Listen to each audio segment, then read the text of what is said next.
Oi, gente. Passando por aqui mais uma vez para conversar um pouquinho com vocês.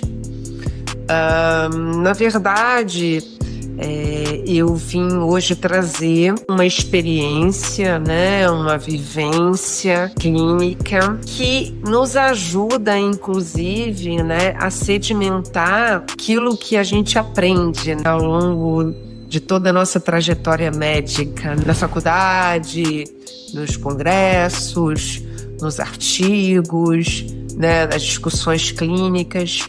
A experiência diária do médico, né, no manuseio dos pacientes, no que se refere à melhora dos sintomas ou das doenças, ou a busca de uma performance, seja cognitiva, sexual, esportiva, ou até mesmo, né, de um corpo esteticamente mais bonito, enfim, mais saudável, ela compreende vários pontos, não apenas pontos básicos e pautados numa literatura, né, ou em exames, mas num todo muito maior. Obviamente que a gente precisa agir de acordo com algumas regras, de acordo com alguns parâmetros.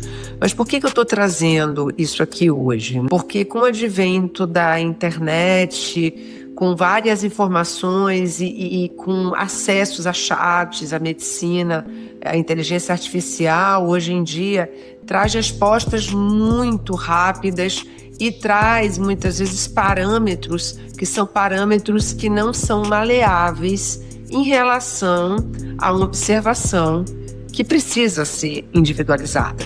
E por que eu estou trazendo isso em particular? Porque a gente trabalha com mulheres, com homens e com mulheres, mas nesse caso eu vou falar das mulheres.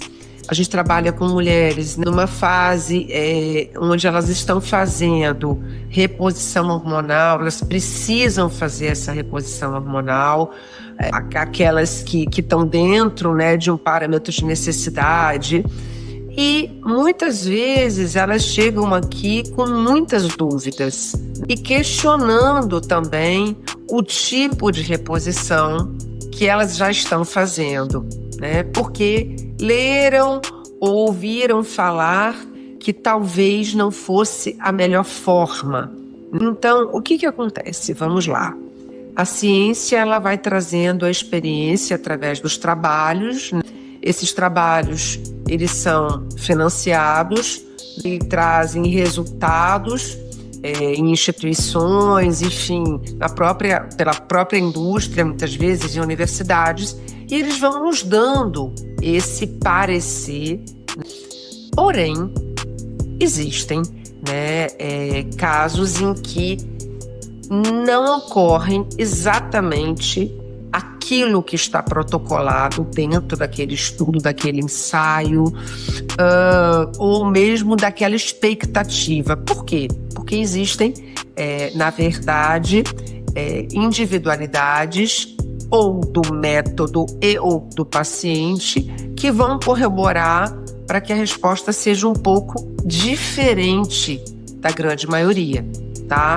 Então eu estou trazendo isso aqui hoje, inclusive, porque criou-se uma polêmica muito grande nas redes e entre colegas, entre ginecologistas, endocrinologistas, médicos integrativos, enfim, médicos que fazem esse tipo de abordagem em relação ao uso da progesterona. A progesterona bioidêntica, não os progestágenos e as progestinas, tá? Que são outro grupo de medicamentos. Elas têm uma ação importantíssima na terapia de reposição hormonal, independentemente da presença e ou ausência de útero, como alguns colegas colocam, tá? Porque a progesterona, ela tem ações diversas no organismo, ela tem uma ação metabólica, ela tem uma ação óssea, ela tem uma ação dentro do receptor receptor do próprio estrogênio. Então, a progesterona, ela não serve só para a idade fértil da mulher, para ela gestar, né, como está ali escrito até no próprio hormônio. Ela tem outras funções, tá? E a via de reposição da progesterona, ela pode ser oral, vaginal e ou transdérmica. Porém, a via transdérmica foi a via mais recente, de utilização mais recente. Então, a maioria dos trabalhos ainda está em andamento, vem andando, né, a passos largos, mas está em andamento. Então, existe uma série ainda de dúvidas em relação à ação da progesterona transdérmica, principalmente porque a gente não tem a progesterona transdérmica ainda difundida na indústria farmacêutica, assim como existe o estradiol. Você vai aí nas farmácias e você encontra o estradiol transdérmico com vários nomes comerciais. O Estrevagel, o antigo o Sandrena Gel, o Osteogel, eles estão nas prateleiras das farmácias. E a progesterona transdérmica, não. A gente só tem a progesterona oral e vaginal, ela pode ser para as duas vias, né? E ou os progestágenos e progestinas via oral. A gente tem também, com o passar do tempo, o advento dos implantes subdérmicos, né? Que tem uma ação também. Mas aqui a gente está falando da progesterona, né? E da via. Então, criou-se uma grande confusão e uma grande polêmica. Por quê? Porque a via de utilização, de acordo com como você usa, muda, né, a presença daquele hormônio dentro da circulação. Então, por exemplo, a progesterona transdérmica, ela não vai para o sangue, ela fica no interstício, no espaço extracelular, e o hormônio livre se liga diretamente ali nos receptores do endométrio, tá? Então, se você está usando a progesterona transdérmica e faz uma titulação no sangue, você possivelmente não vai ver um aumento desse hormônio, até porque o hormônio que está ali é conjugado no mel livre, grande parte daquele hormônio já foi para a área que necessitava, né? Ali exatamente para o endométrio, para a mama, coisa e tal, mas principalmente para o endométrio, tá? Então, se você julgar a procedência, não a procedência, vamos dizer, a ação da progesterona pela titulação sanguínea, você vai estar fazendo um julgamento que talvez não seja o mais correto, porque nessa via, né, a progesterona não fica ali sobrenadante no sangue, tá? Esse é o primeiro fato. O segundo fato é que, se a progesterona transdérmica ela não tivesse ação e você estiver repondo o estrogênio sem a ação da progesterona, a tendência natural ao longo de um determinado tempo, e obviamente que diante de várias características, cada mulher tem uma característica, você normalmente faria o quê? Um espessamento desse endométrio. Então, por que eu estou conversando sobre isso, né?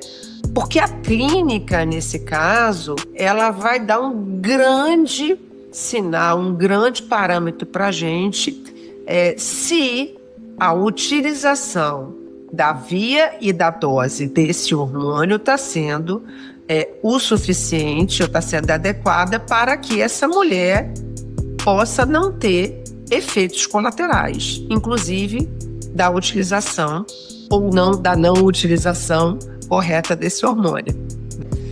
E nos trabalhos pela literatura, né, como a progesterona bioidêntica, que tem uma fórmula isomolecular igual à nossa, ela é utilizada, ela existe no mercado há muito tempo pela via oral, né? É natural que existam mais trabalhos, né, testando essa progesterona do que uma progesterona que entrou no mercado, sei lá, nos últimos 1 década e meia, 2 décadas, né?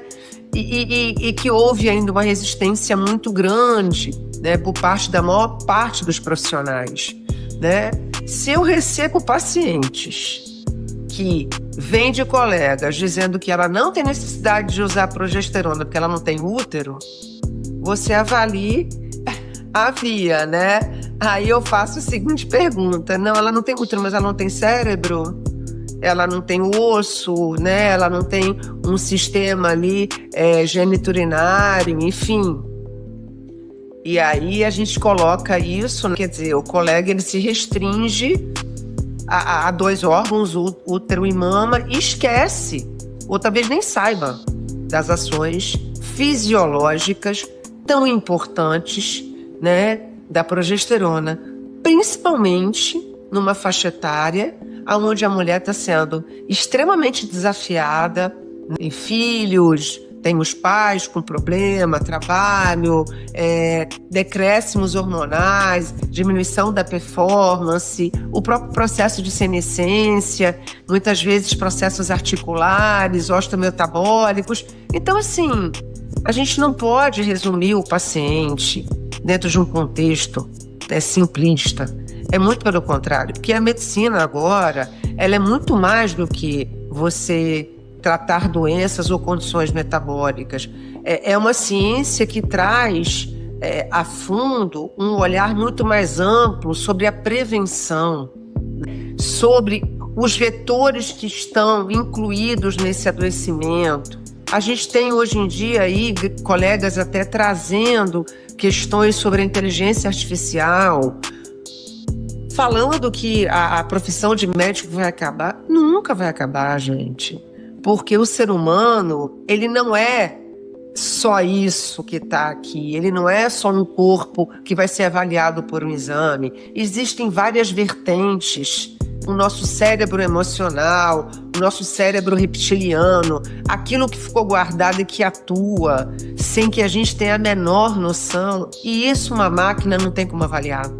Ela não está olhando no seu olho, ela não está percebendo muitas coisas que são importantes diante de uma retórica, porque ela avalia algoritmos. E toda essa abordagem que a gente tem está muito além de um algoritmo. Porém, eu acho que a inteligência artificial vai ajudar muito, né, naquilo que precisa ser taxativo, em algumas triagens, como a internet tem trazido aí possibilidades para gente, né? Inclusive a telemedicina, entre outras coisas, né? A evolução, a nanotecnologia, a robótica. Então, assim, ao invés das pessoas ficarem com medo, eu acho que as pessoas elas têm que receber isso como benefício, como algo a mais para que o trabalho possa florescer, frutificar. Então, assim, quem tem um trabalho pautado de uma forma ampla, sedimentado, quem tem uma relação médico-paciente, nunca vai perder esse paciente, porque uma máquina não vai estar ali no momento de emergência, uma máquina não vai acolher esse paciente, ou não vai olhar para uma história que aconteceu com ele lá atrás, que nem ele sabe, né, muitas vezes. Então, são essas coisas que vão, assim, trazendo para a gente uma abordagem muito automatizada e simplista, que às vezes nos fazem questionar. Eu acho que a gente está num processo de evolução dinâmico, né? Inclusive nós, profissionais, precisamos nos atualizar nessa direção, não rebatendo o que vem de novo, mas trazendo isso como ferramenta, trazendo isso com um acesso que vai trazer para a gente mais facilidade, menor perda de tempo em relação a algumas questões específicas. Então, a gente costuma ter muito medo do novo, né? O que a gente precisa é estudar, ver o que está acontecendo com aquele paciente, acompanhar aquele paciente de uma forma ampla, tá? Para que assim a gente possa tomar as melhores decisões. E por que eu trouxe essa história da progesterona? Porque eu não tenho uma, nem duas, nem três, eu tenho 10 pacientes, pelo menos, que estão nesse questionamento, que vêm para o consultório, estão fazendo um tipo de reposição e vão para um outro colega, o colega fala outra coisa, e sem que haja nenhuma necessidade, porque a paciente está ótima. E as pessoas ficam confusas, inseguras, Então, eu posso dar o meu exemplo, tá? Eu uso progesterona transdérmica há 2 anos e meio. 2 anos e meio, quase 3 anos. Eu faço meus exames regulares. Eu acabei de fazer os meus exames de imagem. Meu endométrio tá fininho. Eu tenho um sono maravilhoso. Graças a Deus, apesar das exigências, eu estou bem dentro da minha lida, dos meus desafios. E eu reponho estrogênio. Eu reponho uma dose até um pouco mais alta, porque o meu perfil é androgênico, né? Então, eu sempre tive uma predominância androgênica. O que diferencia muito uma mulher que tem predominância estrogênica. O que é isso? Uma mulher que tem uma predominância do estrogênio, talvez ela realmente se dê melhor com a progesterona via oral ou via vaginal. Talvez ela tenha melhores respostas. Então não dá para a gente fechar um tipo de reposição. Depende da paciente, depende da necessidade da paciente, tá? Pacientes minhas que começaram a fazer progesterona oral tiveram um ganho de peso significativo, algumas com retenção hídrica, com aumento de apetite, uma coisa assim que foi gritante e que não existia com a transdérmica, tá? E outras que não tinham, que estavam fazendo a transdérmica, tiveram espessamento e a gente teve que trocar. Então, assim, não existe algo que seja fixo, que seja protocolado. A gente pode gostar mais de uma via, ter uma experiência melhor, mas o que importa não é o que a gente tem experiência, o que a gente acha melhor, é o melhor pro paciente. Em relação a isso, eu estou trazendo essa questão hoje, mas existem outras questões e outras abordagens. Então, eu fiz um mix aqui, tá, de conteúdos, trouxe até a inteligência artificial, que eu acho que é impossível a gente não se atualizar e não trazer isso para dentro da nossa clínica, para dentro do nosso dia a dia, porque senão a gente vai ficar ultrapassado. A gente não precisa criar um bloqueio. A gente pode ir associando isso e trazendo isso, porque isso vai beneficiar quem? O nosso paciente, a nossa lida do dia a dia. Então, eu resolvi conversar com vocês sobre isso hoje. Estou aqui à disposição. E isso se desdobra em vários outros aspectos em relação à questão da tireoide. Tem pacientes que precisam usar uma dose associada de triiodotirolina de T3, porque por algum motivo eles não conseguem fazer uma conversão periférica, muitas vezes com correção do estresse, com suplementação de selênio, muitas vezes com suplementação, inclusive, de biogênese, de ativos de biogênese mitocondrial. O paciente não consegue. E aí, quando você coloca uma dosezinha ali, né, congruente com o caso do paciente, ele tem uma melhora e ele fica estável. É para todo mundo? Não. Eu tenho hipotireoidismo e eu não uso T3. Tá? E a minha tireoide está ótima, e está tudo bem, meu colesterol está ok. Então, eu estou conversando com vocês sobre isso, porque a gente não pode ficar bitolado, a gente não pode ficar fixado num padrão. Isso não é inteligente, tá? Até porque medicina não é matemática, nunca foi nem nunca será. E o que importa, na verdade, é o nosso paciente.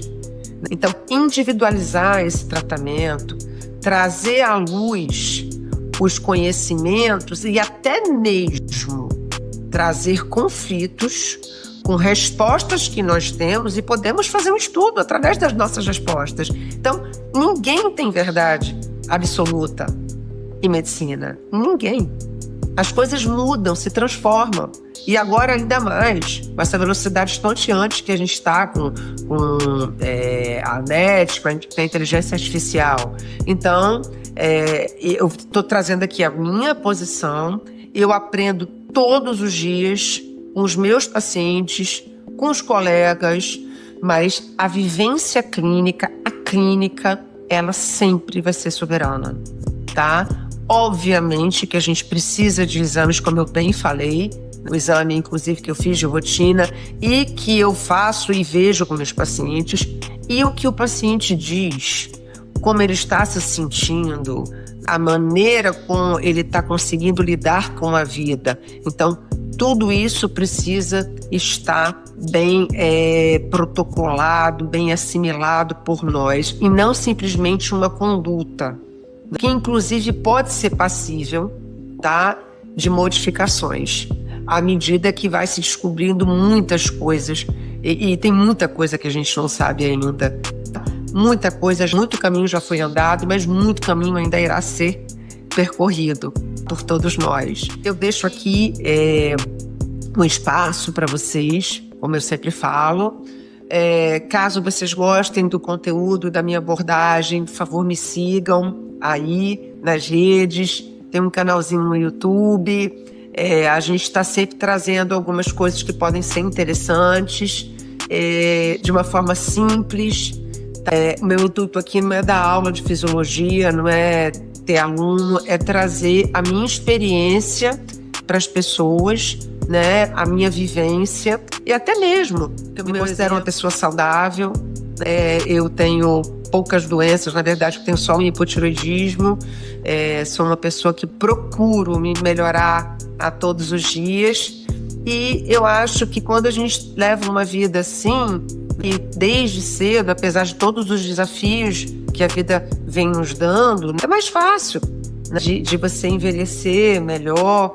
Então, eu fico à vontade aqui para falar um pouco de mim também como ser humano, não só como médica, porque eu tento viver